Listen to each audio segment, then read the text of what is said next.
Eh bien salut tout le monde, c'est Calice38 et aujourd'hui je vais vous montrer ce que vous êtes en train de voir, c'est le plugin Twitch, sauf qu'on va essayer de l'imiter. Donc le plugin Twitch c'est un plugin payant qui malheureusement n'existe pas sur Sony Vegas, je crois, je suis pas sûr, mais je crois qu'il existe sur After Effects. Donc pour ceux qui ne possèdent pas After Effects, donc ça peut être utile pour vous bien entendu, car vous pourrez cette fois-ci faire un Twitch assez réel. Donc voilà, on se retrouve sur mon PC. Je vais tout de suite commencer. Donc là j'étais sur une vidéo que j'ai commencé à peu près à éditer. Et puis j'ai envie d'utiliser un plugin Twitch sur cette portion de vidéo. Alors donc dans un premier temps, vous allez aller dans panoramique et recadrage d'événements. Donc deux solutions, clic droit panoramique et recadrage, ou alors le petit logo panoramique et recadrage ici. Une fois que vous êtes là, donc là vous voyez deux bandes blanches, c'est normal, c'est parce que moi j'ai la version Sony Vegas Pro 10e, donc une version 2011, 64 bits, build 737. C'est pas grave, donc vérifiez que vous avez cliqué sur vos deux petits logos de proportionnalité afin de pouvoir zoomer et que toutes les lignes suivent en même temps. Et vérifiez que vous avez décoché l'alignement, donc cette petite flèche avec une étoile, car si vous la cochez, vous avancez de centimètre en centimètre, je crois. Donc décochez-la afin d'être plus précis. Donc on va zoomer très peu. Donc voilà, juste un petit peu pour que ce soit, on va dire, moins intense lors du déplacement de caméra, comme vous avez vu dans la preview au début. Donc ensuite, on va aller chercher des effets. Donc pour aller chercher les effets, trois solutions. Vous avez la fenêtre effet vidéo présente donc dans votre boîte de dialogue ici. Si vous ne l'avez pas, vous faites affichage et vous cochez effet vidéo par raccourci Alt 8. Et vous avez aussi le petit logo effet d'événement ici, où vous cliquez et vous cherchez vos effets. Ou alors un effet événement vidéo ici en faisant clic droit sur votre clé. Donc on va chercher des effets qui sont déjà présents dans la version de base de Sony Vegas, donc Sony Vegas Pro 8, 9 et 10. C'est le flou linéaire. Vous double-cliquez afin qu'il soit ajouté ici. Et on va également prendre le correcteur de couleur Sony secondaire. Le correcteur de couleur Sony secondaire, excusez-moi, va servir en quelque sorte à faire deux effets en un. Pourquoi? Car il y a l'effet de luminosité et l'effet de changement de couleur, présent également dans un vrai Twitch.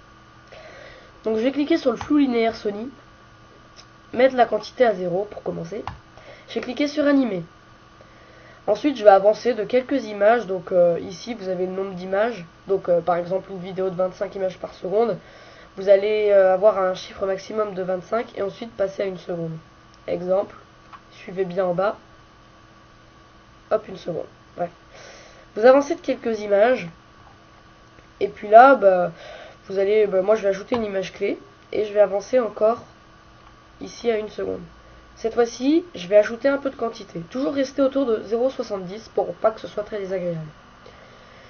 Et au niveau de l'angle, je conseille de mettre environ en 55.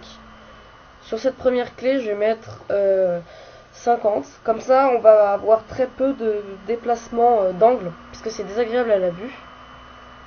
Et puis voilà. Une fois qu'on a fait ça, je vais avancer encore un petit peu, à par exemple 10 secondes et 10 images, ou alors 10 secondes et 1 seconde et 15 images, pardon. Je vais remettre la quantité à 0, mais pendant que la quantité revient à 0, je vais utiliser un tout petit déplacement du flou, donc de l'angle jusqu'à 80 environ, pour que ce soit plus agréable. Je vais même le rapprocher plutôt vers 130. Une fois qu'on a fait ça, on avance à peu près ici. On va rajouter un point clé. Et puis cette fois-ci, augmenter la quantité. Tout en augmentant très légèrement l'angle. Ensuite, on va avancer, baisser la quantité, et puis on va finir, augmenter légèrement la quantité, et un petit peu l'angle. Voilà, on a animé notre effet de flou, donc on peut tout de suite passer à la vérification. Voilà, c'est assez sympa. Bien. Maintenant, on va animer un autre effet. Donc là, si vous cliquez sur effet d'événement, vous allez retomber directement sur la fenêtre où vous avez mis vos deux effets. Bien sûr, vous pouvez en rajouter en cliquant sur le petit effet chaîne de modules externes. Maintenant, j'ai cliqué sur mon correcteur de couleur Sony secondaire. Et puis, j'ai cliqué sur animer. Et vous le retrouverez ici dans une sorte de timeline de points clés qui est en dessous.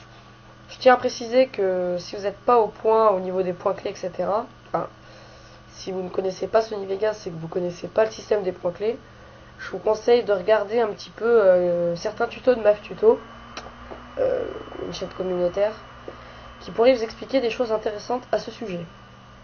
Bien. Donc là, je vais faire à peu près la même chose. Je vais ajouter une clé ici.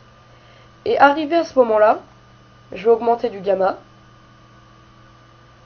Pas trop non plus, je vais rester autour d'1,500. Et puis je vais me mettre une petite couleur. Tiens, on va aller se rapprocher par exemple du orange.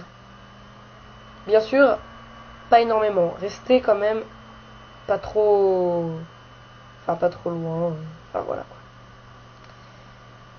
quoi. Ensuite, quand je me retrouve ici, je vais tout simplement le ramener à 0. Donc, ramener cette couleur ici. Et baisser le gamma autour de 1. Comme ceci. Comme ça. Voilà. Ensuite, le flou va augmenter. Donc, environ ici, j'ajoute une keyframe. Arrivé ici, je vais re-augmenter le gamma. Et cette fois-ci, partir vers un violet. Puis, je vais redescendre lentement. Je vous conseille d'aller un petit peu plus tôt que celle où il y a la quantité du flou à 0. Parce que sinon, c'est vrai que c'est pas très beau de voir une luminosité descendre. Il faut faire vraiment l'effet recherché de scintillement. Voilà. Et ensuite, pour le dernier flou, vous mettez un petit peu moins de gamma pour finir de façon un peu plus progressive. Comme ceci. Puis voilà. Donc on a déjà quelque chose d'assez sympa. Voilà. Maintenant on n'a plus qu'à tripatouiller un petit peu le recadrage. Donc pour le tripatouiller, comme je disais, on va aller chercher les zones où il y a du flou. Donc ici. Et je vais double-cliquer. Ou alors appuyer sur le petit plus pour ajouter une key. Alors donc là, la key, elle va rien changer bien sûr. Mais au niveau du flou, le but va être de faire un déplacement de caméra rapide. Je vais décaler un petit peu cette vidéo dans cette direction. Toujours faire des diagonales, c'est toujours plus beau pour le Twitch.